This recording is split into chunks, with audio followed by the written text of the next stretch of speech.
Hello all. Welcome to News in 360 Degree by Civils 360 IAS Academy.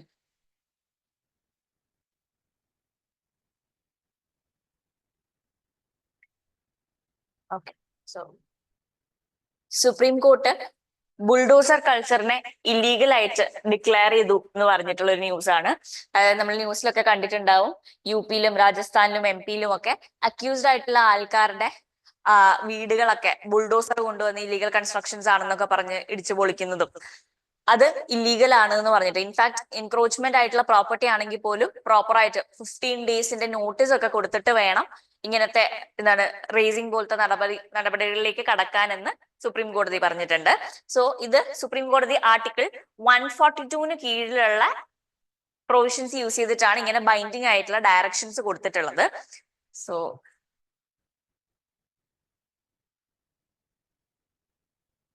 Article 142, Clause 1, the Supreme Court in the exercise of its jurisdiction may pass such a decree or make such order as is necessary for doing complete justice in any cause or matter pending before it, and any decree so passed order so made shall be enforceable throughout the territory of India in such a manner as may be prescribed by or under any law made by Parliament, and until the provision in that behalf is so made in such manner as the President may by order prescribe. അതായത് complete justice നടപ്പിലാക്കാനായിട്ട് supreme കോർട്ടിന്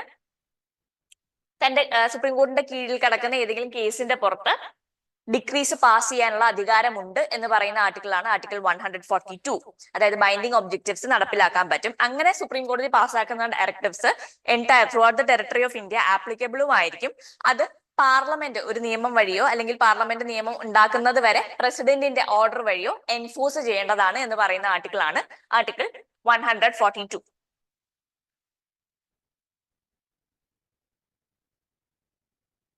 പിന്നെ GS1 സൊസൈറ്റിയിൽ നമുക്ക് example ആയിട്ടൊക്കെ use ചെയ്യാവുന്നതാണ്. കുറച്ചുകൂടി sociology ഓപ്ഷനുകാർക്കാണ് ഇത് beneficial. പക്ഷെ നെവർതലെസ് സൊസൈറ്റിയിലും അങ്ങനെ റിലീജിയൻ അല്ലെങ്കിൽ സെക്യുലറിസം, റിലീജിയൻ എങ്ങനെയാണ്, റിലീജിയനിൽ വരുന്ന ചേഞ്ചസ് അല്ലെങ്കിൽ സെക്യുലറൈസേഷൻ പ്രോസസ്, റിലീജിയസ് റിവൈവലിസം, ആ ഒരു കോണ്ടെക്സ്റ്റിലൊക്കെ നമുക്ക് എക്സാമ്പിൾ ആയിട്ട് യൂസ് ചെയ്യാം. ഇപ്പൊ ശബരിമല പിൽഗ്രിമേജിന് എളുപ്പമാക്കാൻ വേണ്ടിയിട്ട് ഒരു സ്വാമി ചാറ്റ് ബോട്ട്, ഒരു AI ബേസ്ഡ് അസിസ്റ്റന്റിനെ പ്രൊവൈഡ് ചെയ്തിട്ടുണ്ട് ശബരിമലയില് പിൽഗ്രിമേജ് ഈസി ആക്കാനായിട്ട്. സോ ഇത് നമുക്ക് എക്സാമ്പിൾ ആയിട്ട് എഴുതാം. റിലീജിയൻ ടെക്നോളജി അഡോപ്റ്റ് ചെയ്ത് എങ്ങനെയാണ് റിലീജിയൻ മുന്നോട്ട് പോകുന്നത്, അതായത് ടെക്നോളജി എന്ന് പറയുന്നത് സയൻസിന്റെ ഒരു പ്രൊഡക്റ്റ് ആണ്. സോ അതിനെ എങ്ങനെയാണ് റിലീജിയൻ അഡോപ്റ്റ് ചെയ്യുന്നത്, അവർ തമ്മിലുള്ള ഒരു ടെക്നോളജി ആൻഡ് റിലീജിയൻ റിലേറ്റഡ് ആയിട്ടുള്ള ക്വസ്റ്റ്യൻസ് ഒക്കെ വന്നാൽ എക്സാമ്പിൾ ആയിട്ട് യൂസ് ചെയ്യാം സ്വാമി ചാറ്റ് ബോട്ട് ഇൻ ശബരിമല എന്ന് പറഞ്ഞിട്ട്.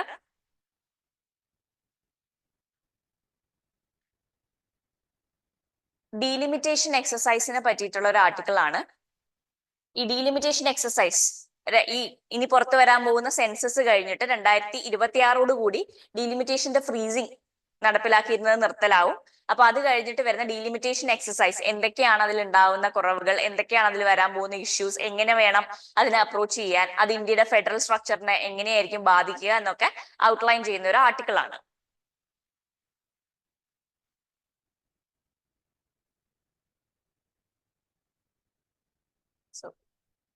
എന്താണ് ഡീലിമിറ്റേഷൻ? നമുക്കറിയാം, ഇന്ത്യ ഒരു ക്വാസി ഫെഡറൽ സെറ്റപ്പ് ആണ്. യൂണിയൻ ഉണ്ട്, കോൺസ്റ്റിറ്റ്യൂവന്റ് സ്റ്റേറ്റ്സ് ഉണ്ട്, യൂണിയന്റേതായ യൂണിയൻ ടെറിട്ടറീസ് ഉണ്ട്.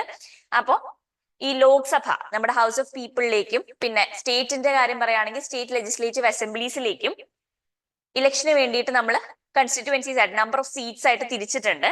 അറ്റ് പ്രസന്റ് ലോക്സഭയുടെ നമ്പർ ഓഫ് സീറ്റ്സ് എന്ന് പറയുന്നത് 543 ആണ്. ഈ നമ്പർ ഓഫ് സീറ്റ്സ് ഫിക്സ് ചെയ്യുന്ന process, number of seats fix ചെയ്യുക, ഓരോ കോൺസ്റ്റിറ്റ്യുവൻസിയുടെയും ടെറിട്ടോറിയൽ ബൗണ്ടറീസ്, ഓരോ കോൺസ്റ്റിറ്റ്യുവൻസീസ് ടെറിട്ടറി വൈസ് തിരിക്കുക, അതിന്റെ ബൗണ്ടറീസ് നിശ്ചയിക്കുക. മാത്രമല്ല സീറ്റ്സ് റിസർവേഷന്റെ കാര്യത്തിൽ ഷെഡ്യൂൾഡ് കാസ്റ്റിനും ഷെഡ്യൂൾഡ് ട്രൈബ്സിനും സ്റ്റേറ്റ് ലെജിസ്ലേറ്റീവ് അസംബ്ലീസിലും ലോക്സഭയിലും എത്ര സീറ്റുകളാണ് റിസർവ് ചെയ്യേണ്ടത്, അവരുടെ പോപ്പുലേഷന് ആനുപാതികമായിട്ട് എത്ര സീറ്റാണ് റിസർവ് ചെയ്യേണ്ടത് എന്നും ഡിസൈഡ് ചെയ്യുന്ന പ്രോസസ്സിനെയാണ് നമ്മൾ ഡീലിമിറ്റേഷൻ എന്ന് പറയുക. സോ പ്രധാനമായിട്ടും 3 കാര്യങ്ങൾ നടക്കുന്നുണ്ട് ഡീലിമിറ്റേഷൻ പ്രോസസ്സിൽ. ഒന്ന്, നമ്പർ ഓഫ് സീറ്റ്സ് ഡിസൈഡ് ചെയ്യുന്നുണ്ട് ലോക്സഭയിലേക്കും സ്റ്റേറ്റ് ലെജിസ്ലേറ്റീവ് അസംബ്ലീസിലേക്കും. 2, കോൺസ്റ്റിറ്റ്യുവൻസിന്റെ ടെറിട്ടോറിയൽ ബൗണ്ടറീസ് ഡിസൈഡ് ചെയ്യുന്നുണ്ട്. 3, റിസർവ് ചെയ്യേണ്ട സീറ്റ്സും തീരുമാനിക്കുന്നുണ്ട്. സോ ഇതിന്റെ കോൺസ്റ്റിറ്റ്യൂഷണൽ പ്രൊവിഷൻസ് എന്ന് പറയുന്നത് ആർട്ടിക്കിൾ 82ലും ആർട്ടിക്കിൾ 170 ഈ രണ്ട് ആർട്ടിക്കിൾസ് പ്രകാരമാണ് കോൺസ്റ്റിറ്റ്യൂഷൻ ഡീലിമിറ്റേഷനെ പറ്റി പറയുന്നത്. അതില് പാർലമെന്റിനാണ് അധികാരമുള്ളത് ഒരു ഡീലിമിറ്റേഷൻ കമ്മീഷനെ കോൺസ്റ്റിറ്റ്യൂട്ട് ചെയ്യാൻ. ആൻഡ് കോൺസ്റ്റിറ്റ്യൂഷനിൽ ഇത്രേ പറഞ്ഞിട്ടുള്ളൂ, ഓരോ സെൻസസ് കഴിയുമ്പോഴും ഈ പറയുന്ന ഡിവിഷൻ എന്താണ് റീഅഡ്ജസ്റ്റ് ചെയ്യും. ഓരോ സെൻസസ് കഴിയുമ്പോഴും ഈ സീറ്റ്സിന്റെ കാര്യമായാലും ബൗണ്ടറീസ് ആയാലും റിസർവേഷൻ ആയാലും ഓരോ സെൻസസ് കഴിയുമ്പോഴും പിന്നെയും റീഅഡ്ജസ്റ്റ് ചെയ്യപ്പെടും എന്ന് മാത്രമാണ് കോൺസ്റ്റിറ്റ്യൂഷനിൽ പറഞ്ഞിട്ടുള്ളത്. ഈ ഡീലിമിറ്റേഷൻ കോൺസ്റ്റിറ്റ്യൂഷൻ ഒക്കെ സെറ്റപ്പ് ചെയ്യേണ്ട അധികാരം പാർലമെന്റിലാണുള്ളത്. സോ ഇതിനു മുന്നേ ഡീലിമിറ്റേഷൻ കമ്മീഷൻസ് സെറ്റപ്പ് ആക്കിയിട്ടുള്ളത് 1951, 1961 ആൻഡ് 1971 സെൻസസിന് ശേഷമാണ്. പക്ഷേ 2001 സെൻസസിന് ശേഷം 2002ലും ആക്ച്വലി ഒന്ന് സെൻസസിന് ശേഷം 2002ലും ഒരു ഡീലിമിറ്റേഷൻ കമ്മീഷൻ സെറ്റപ്പ് ചെയ്തായിരുന്നു. പക്ഷെ അത് സീറ്റിന്റെ നമ്പർ ഓൾട്ടർ ചെയ്തില്ല. അതിലേക്ക് നമുക്ക് വരാം. So number of seats in Lok Sabha 1951 സെൻസസിന് ശേഷം വന്ന 1952ലെ ഡീലിമിറ്റേഷൻ കമ്മീഷൻ 494 ആയിട്ടായിരുന്നു സെറ്റ് ആക്കിയിരുന്നത് നമ്പർ ഓഫ് സീറ്റ്സ്. 1961ലെ ഡീലിമിറ്റേഷൻ കമ്മീഷൻ 522 സീറ്റ്സ് ആയിരുന്നു കൊടുത്തത് ലോക്സഭയ്ക്ക്. ആൻഡ് 1971ലെ ഡീലിമിറ്റേഷൻ കമ്മീഷൻ ഫൈനൽ ആയിട്ട് ചെയ്തതായിരുന്നു 543 സീറ്റ്സ്. പിന്നെ സംഭവിച്ചത് 543 എന്നുള്ളത് ഫ്രീസ് ചെയ്യായിരുന്നു. 2 തവണ അത് ഫ്രീസ് ചെയ്തു. 1971 സെൻസസ് പ്രകാരമായിരുന്നല്ലോ ഈ 543 എന്നുള്ളത് എത്തിയിട്ടുള്ളത്. സോ പോപ്പുലേഷൻ നമ്മൾ പോപ്പുലേഷൻ കൺട്രോൾ മെഷേഴ്സ് നടത്തിയപ്പോ സംഭവിച്ചത് എന്താണ്? പല സ്ഥലത്തും പോപ്പുലേഷൻ ചേഞ്ചസ് വന്നത് അൺഈവൺ ആയിട്ടാണ്. ഇപ്പൊ സദേൺ സ്റ്റേറ്റ്സ് കേരള, കർണാടക, തമിഴ്നാട് ഒക്കെ കുറച്ചുകൂടി എഫക്റ്റീവ് ആയിട്ട് ബെറ്റർ ആയിട്ട് പോപ്പുലേഷൻ കൺട്രോൾ നടത്തിയിട്ടുണ്ട്. അല്ലെങ്കിൽ കുഞ്ഞു സ്റ്റേറ്റ്സ് പഞ്ചാബ് ഒക്കെ കുറച്ചുകൂടി എഫക്റ്റീവ് ആയിട്ട് നടത്തിയിട്ടുണ്ട് when compared to other northern states like UP, Bihar, Madhya Pradesh. അവിടെയൊക്കെ പോപ്പുലേഷൻ കൺട്രോൾ ഈ സദേൺ സ്റ്റേറ്റ്സിനെ വെച്ച് നോക്കുമ്പോൾ അത്ര എഫക്റ്റീവ് ആയിട്ടല്ല നടത്തിയിട്ടുണ്ടായിരുന്നത്. സോ അതുകൊണ്ട് തന്നെ പോപ്പുലേഷന്റെ ബേസിസിൽ നമ്മൾ ലോക്സഭയിലേക്കുള്ള സീറ്റ്സിന്റെ എണ്ണം റീഅഡ്ജസ്റ്റ് ചെയ്താൽ പോപ്പുലേഷൻ കുറഞ്ഞ സ്റ്റേറ്റ്സ്, അതായത് എഫക്റ്റീവ് ആയിട്ട് പോപ്പുലേഷൻ കൺട്രോൾ നടത്തി പോപ്പുലേഷൻ കുറച്ച സ്റ്റേറ്റ്സ്, ഒരു നല്ല കാര്യം ചെയ്ത സ്റ്റേറ്റ്സിന് അവിടെ എന്താണ് പോപ്പുലേഷൻ കുറഞ്ഞു എന്നതിന്റെ പേരിൽ റെപ്രസെന്റേഷൻ നഷ്ടമാവും, അത് കുറയും. സോ അങ്ങനെ ഒരു റെപ്രസെന്റേഷൻ നഷ്ടമാവുക എന്നുള്ളത് നമ്മുടെ ഫെഡറൽ സിസ്റ്റത്തിന്റെ ബാലൻസിനെ തകർക്കുന്ന ഒരു കാര്യമാണ്. സോ ആ ബാലൻസ് റീറ്റെയിൻ ചെയ്യാനായിട്ട് മറ്റ് സ്റ്റേറ്റ്സിനും എന്താണ് പോപ്പുലേഷൻ കൺട്രോൾ മെഷേഴ്സ് നടപ്പിലാക്കി ഈ സദേൺ സ്റ്റേറ്റ്സ് മറ്റ് എഫക്റ്റീവ് ആയിട്ട് നടത്തിയ സ്റ്റേറ്റ്സിനോട് അറ്റ്പാർ വരാൻ വേണ്ടിയിട്ട് 1971 സെൻസസിന്റെ ബേസിസിൽ നമ്പർ ഓഫ് സീറ്റ്സിനെ ഫ്രീസ് ചെയ്യാണ് ഉണ്ടായത്. 2 കോൺസ്റ്റിറ്റ്യൂഷണൽ അമെന്റ്മെന്റ്സിലൂടെയാണ് അത് നടപ്പിലാക്കിയത്. ആദ്യം 42nd അമെന്റ്മെന്റ് ആക്ടിൽ വെച്ച് Indira Gandhi government number of seats ലോക്സഭയിലേക്കുള്ള ഫ്രീസ് ചെയ്തു, which was till the year 2000. പിന്നെ അടൽ ബിഹാരി വാജ്പേയി പിന്നീട് 84th കോൺസ്റ്റിറ്റ്യൂഷണൽ അമെന്റ്മെന്റ് ആക്ട് പ്രകാരം 2026 വരെ, അതായത് ഈ വരാൻ പോകുന്ന 2026 വരെ നമ്പർ ഓഫ് സീറ്റ്സ് 543 ആയിട്ട് ഫ്രീസ് ചെയ്തു. സോ ഇപ്പൊ നമുക്ക് സെൻസസ് ഡിലേ ആയിരിക്കാണല്ലോ. സോ ഉടനെ സെൻസസ് പുറത്തു വരും.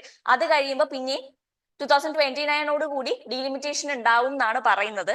സോ അവിടെ എഗെയിൻ ഈ unless and until number of seats freeze ആക്കാത്ത പക്ഷം പോപ്പുലേഷൻ കുറഞ്ഞ സ്റ്റേറ്റ്സിന് റെപ്രസെന്റേഷൻ കുറയാൻ സാധ്യതയുണ്ട്. സോ ഈ ആർട്ടിക്കിളിൽ പറയുന്നത് എന്താണ്? നോൺ ഹിന്ദി സ്പീക്കിംഗ് സ്റ്റേറ്റ്സ് അവർക്ക് റെപ്രസെന്റേഷൻ കുറയാന്ന് പറയുന്നത് ഒരു തരത്തിൽ ഒരു മെജോറിറ്റേറിയനിസം ആയിരിക്കും.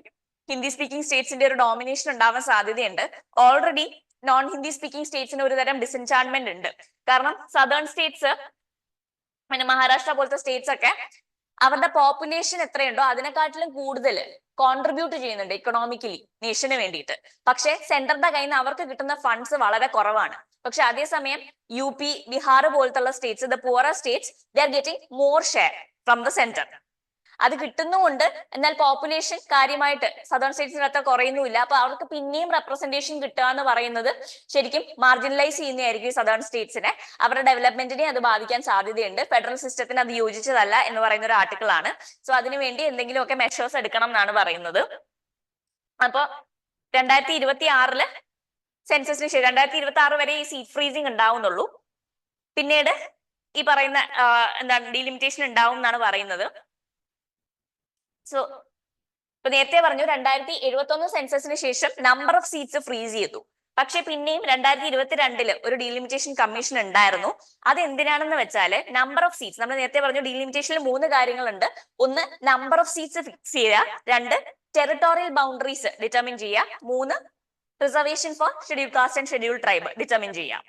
അപ്പൊ ബാക്കി രണ്ട് കാര്യങ്ങൾ, റിസർവേഷനും കോൺസ്റ്റിറ്റ്യുവൻസീസിന്റെ ടെറിട്ടോറിയൽ ബൗണ്ടറീസും, ഈ രണ്ട് കാര്യങ്ങളും ഈ പറയുന്ന 2002 ഡീലിമിറ്റേഷൻ കമ്മീഷൻ നടപ്പാക്കി. സോറി നമ്പർ ഓഫ് സീറ്റ്സ് മാത്രമാണ് ചേഞ്ച് ചെയ്യാണ്ടിരുന്നത്. ഇത് റിലേറ്റഡ് ആയിട്ട് 2024 ഡീലിമിറ്റേഷൻ കമ്മീഷൻ ന്യൂസിൽ ഇടയ്ക്ക് വന്നിരുന്നതുകൊണ്ട് തന്നെ 2024 പ്രിലിംസിൽ ക്വസ്റ്റ്യൻ ഉണ്ടായിരുന്നു, എത്ര ഡീലിമിറ്റേഷൻ കമ്മീഷൻസ് ഡിസംബർ 2023 വരെ ഗവൺമെന്റ് ഓഫ് ഇന്ത്യ കോൺസ്റ്റിറ്റ്യൂട്ട് ചെയ്തിട്ടുണ്ട് എന്നുള്ളതാണ്. 4 ആൻസർ. 1952 ഉണ്ട്, പിന്നെ 1962 63 ഉണ്ട്, 1972 ഉണ്ട്, 1971 സെൻസസിന് ശേഷം ഉണ്ട്, പിന്നെ 2002 ഉണ്ട്. ഇത്രയും ഡീലിമിറ്റേഷൻ കമ്മീഷൻസ് ഉണ്ടായിട്ടുണ്ട്. ഇതിലെ അവസാനത്തില് ഈ 1972 കൂടിയാണ് നമ്പർ ഓഫ് സീറ്റ്സ് ലോക്സഭയുടെ 543 ആയിട്ട് ഫിക്സ് ചെയ്തിട്ടുണ്ടായിരുന്നത്. ബാക്കി രണ്ട് കാര്യങ്ങൾ, അതായത് ടെറിട്ടോറിയൽ ബൗണ്ടറീസ് സെറ്റ് ചെയ്യുക, പിന്നെ റിസർവേഷൻ ഫോർ SC/ST, അതാണ് ഈ 2002 ഡീലിമിറ്റേഷൻ കമ്മീഷൻ ചെയ്തിട്ടുള്ളത്. So answer is D 4.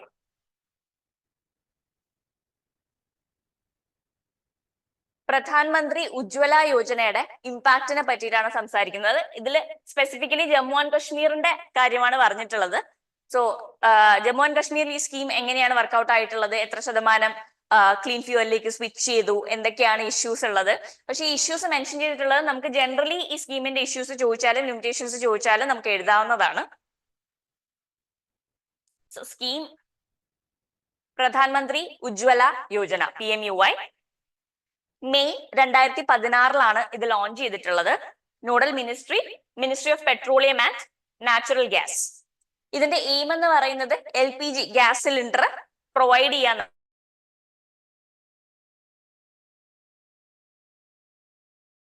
സ്മോക്കും സൂട്ടും ഒക്കെ ഇൻവോൾവ് ആയിട്ടുള്ള നമ്മുടെ സാധാരണ വിറകടുപ്പൊക്കെ യൂസ് ചെയ്ത് അത് റിപ്ലേസ് ചെയ്തുകൊണ്ട് ക്ലീനർ ആയിട്ടുള്ള LPG ഗ്യാസ് സിലിണ്ടേഴ്സ് പ്രൊവൈഡ് ചെയ്യുക to rural and deprived poor households and provide a deposit free LPG connections. LPG connection നമ്മൾ കമ്പനീസിൽ നിന്ന് എടുക്കുമ്പോൾ ഡെപ്പോസിറ്റ് കൊടുക്കേണ്ടതുണ്ട്. ഡെപ്പോസിറ്റ് ഫ്രീ ആയിട്ട് LPG കണക്ഷൻസ് കൊടുക്കുക to adult women of poor households. ഇതാണ് ഈ സ്കീമിന്റെ എയിം. സോ ഈ ട്രഡീഷണൽ കുക്കിംഗ് ഫ്യൂൽ യൂസ് ചെയ്യുമ്പോൾ, നമ്മൾ ഈ ഫയർവുഡ് ഒക്കെ യൂസ് ചെയ്ത് വിറകടുപ്പിലൊക്കെ കുക്ക് ചെയ്യുമ്പോൾ കുറച്ച് ഇഷ്യൂസ് ഉണ്ടാവും. പ്രധാനമായിട്ടും ഹെൽത്ത് ഇമ്പാക്ട് ഉണ്ട് അതിന്റെ. സ്ത്രീകൾക്ക് റെസ്പിറേറ്ററി ഇഷ്യൂസ് ഒക്കെ ഒരുപാട് ഉണ്ടാവും. ഈ പറയുന്ന പുക, വിറകടുപ്പിന്റെ കൊണ്ടുണ്ടാകുന്ന പുകയൊക്കെ കാരണം റെസ്പിറേറ്ററി ഇഷ്യൂസ് ഒരുപാട് ഉണ്ടാവും, ചുമയൊക്കെ ഉണ്ടാവും. മാത്രമല്ല എൻവയോൺമെന്റിലും അതത്ര സൂട്ടബിൾ അല്ല. It's not a sustainable option. എന്താണ്, കാർബൺ എമിഷൻസ് കൂട്ടുന്നതാണ് ഈ ഫയർവുഡ് ബേണിംഗ്. സോ PMUയുടെ കീഴിൽ ഉണ്ടാവുന്ന ബെനിഫിറ്റ്സ്, ഒന്ന് ക്യാഷ് അസിസ്റ്റൻസ് കൊടുക്കും ഗവൺമെന്റ് ഓഫ് ഇന്ത്യ. സിലിണ്ടറിന്റെ കണക്ഷന് സിലിണ്ടർ എടുക്കാൻ വേണ്ടിയിട്ട് ക്യാഷ് അസിസ്റ്റൻസ് ഉണ്ടാവും. അത് സിലിണ്ടറിന്റെ വെയിറ്റ് അനുസരിച്ച് വേരി ചെയ്യും. ഇപ്പൊ 14.2 kg സിലിണ്ടർ വലിയ സിലിണ്ടറിനാണെങ്കിൽ 2200 5 kg ചെറിയ സിലിണ്ടറിനാണെങ്കിൽ 1300. അത് ഈ പറയുന്ന കാര്യങ്ങൾ, ഈ കോസ്റ്റ് വരുന്നത് ഈ പറയുന്ന എലമെന്റ്സ് ഒക്കെ കംപ്രൈസ് ചെയ്തിട്ടാണ്. ഒന്ന്, security deposit of cylinder, connection എടുക്കുമ്പോൾ ഉള്ള സെക്യൂരിറ്റി ഡെപ്പോസിറ്റ് കവർ ചെയ്യുന്നുണ്ട് ഈ ഗവൺമെന്റിന്റെ ഈ ക്യാഷ്. പിന്നെ പ്രഷർ റെഗുലേറ്റർ, LPG ഹോസ്, ആ ഒരു കണക്ട് ചെയ്യുന്ന ഹോസ് ഉണ്ടല്ലോ അത്, domestic gas consumer card, inspection, installation, demonstration charges, അത് കൊണ്ടുവന്ന് ഇൻസ്റ്റാൾ ചെയ്യുന്നതിന്റെ ചാർജസ് അടക്കം കവർ ചെയ്യുന്നുണ്ട് ഈ സ്കീം. അതുകൂടാണ്ട് പ്രധാനമായിട്ടും റീഫിൽ ചെയ്യണമല്ലോ ഈ ഗ്യാസ്. ആദ്യത്തെ റീഫിൽ എന്ന് പറയുന്നത്, ഫസ്റ്റ് LPG റീഫിൽ, ഈ സ്കീം അവൈൽ ചെയ്ത് കഴിഞ്ഞിട്ടുള്ള ആദ്യത്തെ റീഫിൽ എന്ന് പറയുന്നത് ഫ്രീ ആണ്, ഫ്രീ ഓഫ് കോസ്റ്റ് ആണ്, അലോങ് വിത്ത് ദ ഡെപ്പോസിറ്റ് ഫീ. ആദ്യത്തെ LPG റീഫിലും സ്റ്റവും ഫ്രീ ആയിരിക്കും അലോങ് വിത്ത് ദ ഡെപ്പോസിറ്റ് ഫീ. ഇത് ഓയിൽ മാർക്കറ്റിംഗ് കമ്പനീസ് ആണ് ഫ്രീ ആയിട്ട് കൊടുക്കുന്നത്. നമ്മൾ എവിടെ നിന്നാണോ കണക്ഷൻ എടുക്കുന്നത് അവരാണ് ഫ്രീ ആയിട്ട് തരുന്നത്. പിന്നെ ഈ സ്കീം ഫേസ് ചെയ്തിരുന്ന ഒരു പ്രധാന ചാലഞ്ച് എന്ന് പറയുന്നത് റീഫില്ലിംഗ് ആണ്. അതായത് ഒരിക്കൽ ഫസ്റ്റ് റീഫിൽ ഫ്രീ ആയിരിക്കെ അതിനുശേഷം പിന്നെ റീഫിൽ ചെയ്യാന്ന് പറയുന്ന ഒരു സിഗ്നിഫിക്കന്റ് ഫൈനാൻഷ്യൽ ബർഡൻ ആണ്. അതുകൊണ്ട് തന്നെ ആൾക്കാർ അത് റീഫിൽ ചെയ്യാണ്ട് തിരിച്ച് ട്രഡീഷണൽ കുക്കിംഗ് മെത്തേഡ്സിലേക്ക് പോകാൻ താല്പര്യപ്പെട്ടിരുന്നു. സോ അത് കുറയ്ക്കാൻ വേണ്ടിയിട്ട് ഫൈനാൻഷ്യൽ ഇയർ 23-24 ഈ ഫൈനാൻഷ്യൽ ഇയറിൽ സബ്സിഡീസ് കൊടുക്കുന്നുണ്ട് റീഫിൽസിന്, അപ് ടു 12 റീഫിൽസ് പെർ ഇയർ. 12 റീഫിലോളം ഓരോ വർഷവും 12 റീഫിൽസിനടക്കം സബ്സിഡീസ് കൊടുക്കുന്നുണ്ട്. ഫ്രീ ആയിട്ടല്ല, സബ്സിഡി കൊടുക്കുന്നുണ്ട് അപ് ടു 12 റീഫിൽസ്.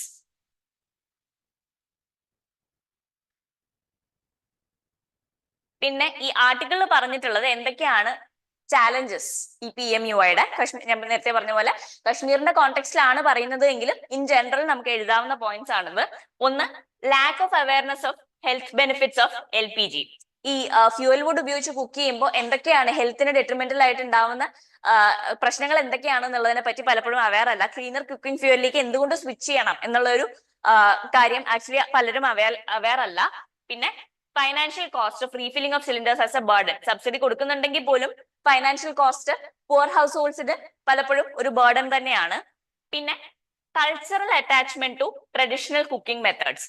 ഇപ്പൊ നമ്മുടെ കാര്യം തന്നെ ഓർത്താൽ മതി, വിറകടുപ്പിൽ ചുട്ട ദോശ അല്ലെങ്കിൽ വിറകടുപ്പിൽ വെച്ച് തിളപ്പിച്ചെടുത്ത അരി, ചോറ്, അതൊക്കെയാണ് നമ്മൾ പലപ്പോഴും പ്രിഫർ ചെയ്യുക. ഈ വിറകടുപ്പ് പ്രിഫറൻസ് ഉണ്ടല്ലോ, അതൊരു കൾച്ചറൽ അറ്റാച്ച്മെന്റ് ആണ്, ഒരു തരം നൊസ്റ്റാൾജിയും കൂടി ഇൻവോൾവ് ആണ് അതിൽ. സോ അതുകൊണ്ട് തന്നെ ഈ കൾച്ചറൽ അറ്റാച്ച്മെന്റ് ഉള്ളത് കൊണ്ട് തന്നെ LPG സിലിണ്ടർ ഉള്ള വീടുകളിൽ പോലും പലപ്പോഴും എന്താണ്, അടുപ്പും ഗ്യാസ് സിലിണ്ടറും. നമ്മുടെയൊക്കെ വീടുകളിൽ അങ്ങനെയായിരിക്കും, ഗ്യാസ് സിലിണ്ടർ ഉണ്ടെങ്കിൽ പോലും നമുക്ക് അടുപ്പ് സെപ്പറേറ്റ് ആയിട്ട് ഉണ്ടാവും, വിറകടുപ്പ് ഉണ്ടായിരിക്കും. അപ്പൊ അതുപോലെ കൾച്ചറൽ അറ്റാച്ച്മെന്റും ഈ സ്കീം കംപ്ലീറ്റ്ലി ഇംപ്ലിമെന്റ് ആവുന്നതിന് ഒരു ചാലഞ്ച് ആണെന്ന് ഈ ആർട്ടിക്കിളിൽ പറയുന്നുണ്ട്.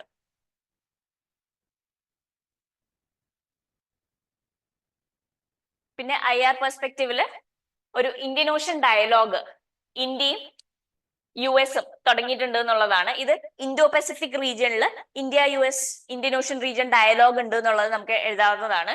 സോ ഇതിന്റെ ഫർദർ ഡെവലപ്മെന്റ്സ് വരുമ്പോഴത്തേക്കും കാര്യമായിട്ട് ഇന്റർനാഷണൽ റിലേഷൻസ് പെർസ്പെക്റ്റീവിൽ നോക്കിയാലും മതിയാവും. അപ്പൊ അറ്റ് പ്രസന്റ് ഇങ്ങനെ ഒരു ഡയലോഗ് തുടങ്ങിയിട്ടുണ്ട്. ഇൻഡോ പസഫിക് ആണ് നമ്മുടെ ഇപ്പൊ ക്വാഡ് പോലത്തെ ഗ്രൂപ്പിംഗ്സ് ഒക്കെ ഇൻഡോ പസഫിക് റീജിയൻ ഫോക്കസ് ചെയ്തിട്ടുള്ളതാണ്. അവിടെയാണ് ഇന്ത്യയും US തമ്മിലൊരു bilateral dialogue on Indian Ocean തുടങ്ങിയിട്ടുള്ളത്. പിന്നെ അതുകൂടാണ്ട് ഇന്ത്യയുടെയും സൗദി അറേബ്യയുടെയും ഡിഫൻസ് കോപ്പറേഷൻ എക്സ്പാൻഡ് ചെയ്യുന്നു എന്നുള്ളൊരു ന്യൂസ് ആണ്. So West Asia at present ഇന്ത്യയും വെസ്റ്റ് ഏഷ്യൻ നേഷൻസുമായിട്ടുള്ള റിലേഷൻസ് എങ്ങനെയാണെന്നുള്ളത് മെയിൻസ് പെർസ്പെക്റ്റീവില് നമ്മൾക്കൊരു അവയർനെസ് ഉണ്ടായിരിക്കണം. ഇപ്പം ഇസ്രായേലുമായിട്ട് എങ്ങനെയാണ്, UAE ആയിട്ട് എങ്ങനെയാണ്, സൗദി ആയിട്ട് എങ്ങനെയാണ്, ഇറാനുമായിട്ട് എങ്ങനെയാണ്, ഈ മേജർ പ്ലെയേഴ്സുമായിട്ട് വെസ്റ്റ് ഏഷ്യയുമായിട്ട് എന്തൊക്കെയാണ് നമ്മുടെ റിലേഷൻസ്, എങ്ങനെയൊക്കെയാണ് മുന്നോട്ട് പോകുന്നത്, ചാലഞ്ചസ് എന്തൊക്കെയാണ്. ഇപ്പം കോൺഫ്ലിക്ട്സ് പലപ്പോഴും ചാലഞ്ചസ് ആവാറുണ്ട്.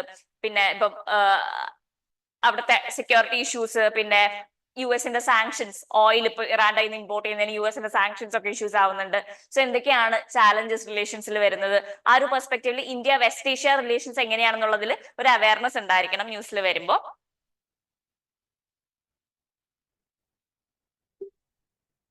പിന്നെ ബാക്കു അസർബൈജാൻ അവിടെ നടക്കുന്ന COPയില് ഒരു ഡ്രാഫ്റ്റിനെ പറ്റിയിട്ടാണ് ഇത്.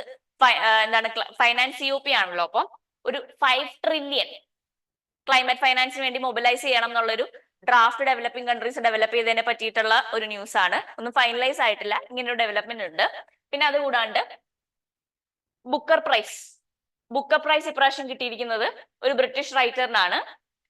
Har name is Samantha Harvey for the work Orbital എന്ന് പറയുന്ന ഒരു ഫിക്ഷൻ അവർ എഴുതിയിട്ടുണ്ട്.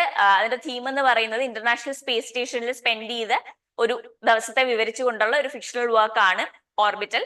അതിനാണ് ഈ വർഷത്തെ ബുക്ക് പ്രൈസ് കിട്ടിയിട്ടുള്ളത്.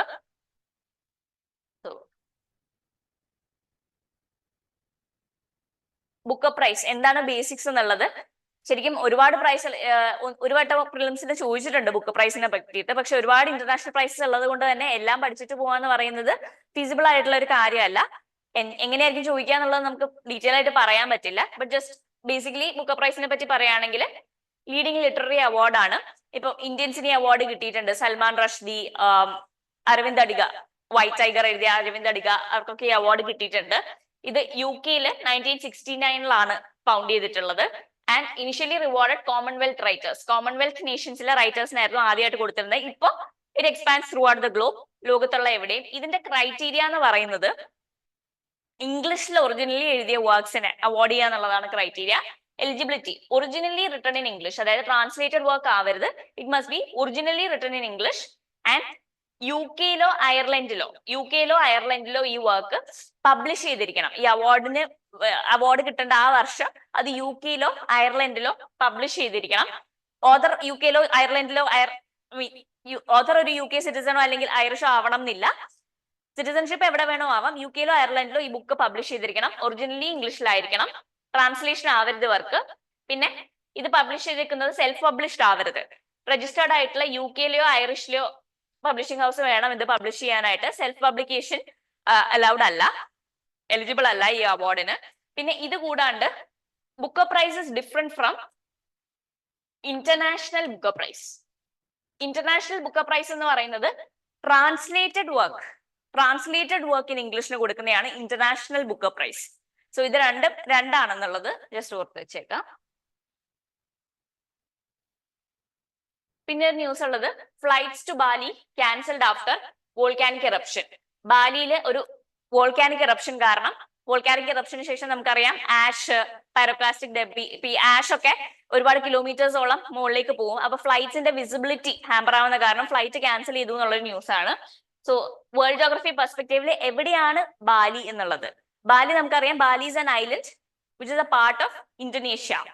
അപ്പൊ ഇന്തോനേഷ്യ പ്രധാനമായിട്ട് നമ്മൾ പറയുമ്പോൾ ഒരു group of archipelago, group of islands comprise ചെയ്യുന്ന ഒരു നേഷൻ ആണ്. പ്രധാനമായിട്ട് ഇപ്പൊ ഇവിടെ സുമാത്ര എന്ന് പറയുന്ന ഐലൻഡ് ഉണ്ട്, ജാവയുണ്ട്, ഇവിടെ ബോർണിയോ ഉണ്ട്. ഇവിടെ ഈ ജാവ ഐലൻഡിന്റെ റൈറ്റ് സൈഡിലായിട്ട് വരുന്ന ഈ ചെറിയൊരു ഐലൻഡ് ആണ് ബാലി.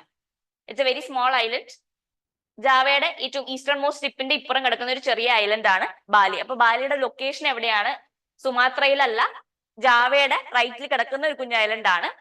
സോ അത് അറിഞ്ഞിരുന്നാൽ വേൾഡ് ജോഗ്രഫിയിൽ എവിടെയെങ്കിലും ഒക്കെ സോൾവ് ചെയ്യാൻ സഹായിക്കാൻ സാധ്യതയുണ്ട്. സോ ബാലിയുടെ ലൊക്കേഷൻ അതാണ്. അത്രയേ ഉള്ളൂ ഇന്നത്തെ ഇമ്പോർട്ടന്റ് ന്യൂസ്. Thank you.